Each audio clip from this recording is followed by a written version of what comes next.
Nanalangin si Jesus para sa mga tagasunod niya. Pagkasabi ni Jesus ng mga bagay na ito, tumingala siya sa langit at sinabi, Ama, dumating na ang oras.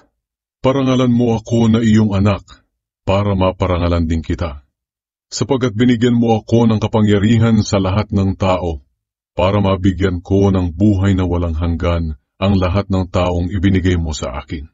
At ito ang kahulugan ng buhay na walang hanggan, ang makilala ka ng mga tao na ikaw lang ang tunay na Diyos, at makilala rin nila ako na isinugo mo. Pinarangalan kita rito sa lupa dahil natapos ko na ang ipinagawa mo sa akin. Kaya ngayon, Ama, parangalan mo ako sa piling mo. Ipagkaloob mo sa akin ang karangalang taglay ko sa piling mo, bago pa man nilikha ang mundo.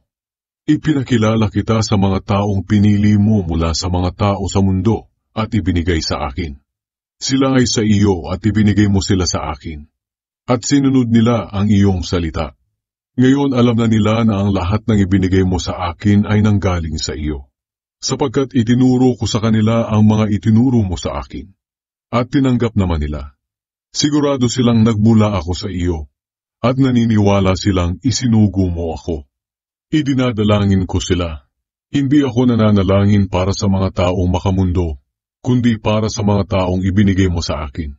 Dahil sila ay sa iyo. Ang lahat ng sa akin ay sa iyo, at ang lahat ng iyo ay sa akin. At napaparangalan ako sa pamamagitan nila. At ngayon, babalik na ako sa iyo, at hindi na ako mananatili rito sa mundo. Pero sila ay mananatili pa sa mundo.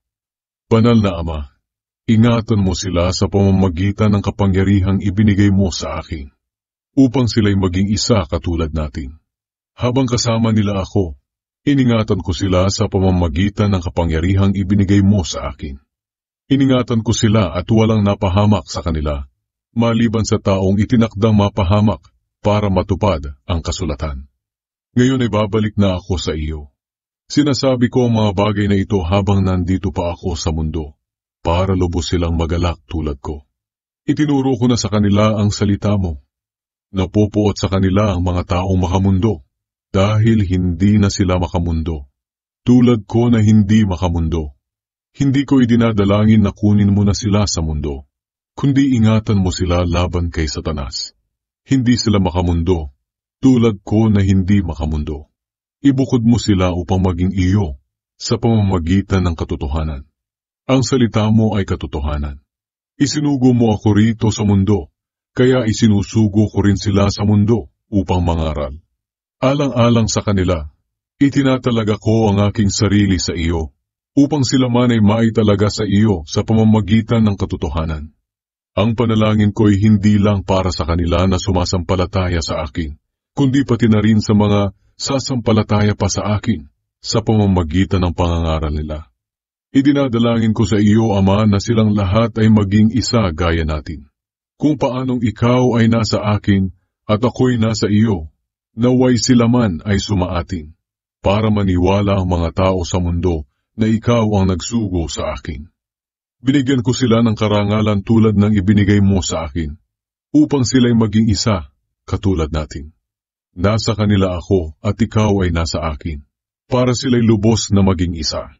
Sa ganoon ay malalaman ng mga tao sa mundo na isinugo mo ako, at malalaman din nilang minamahal mo ang mga mananampalataya, tulad ng pagmamahal mo sa akin.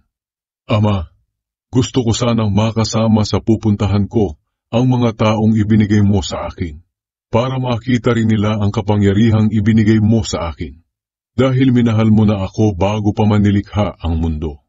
Amang makatarungan, kahit hindi ka nakikilala ng mga taong makamundo, nakikilala naman kita.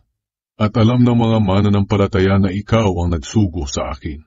Ipinakilala kita sa kanila, at patuloy kitang ipapakilala, upang ang pagmamahal mo sa akin ay mapa sa kanila, at ako man ay mapa sa kanila.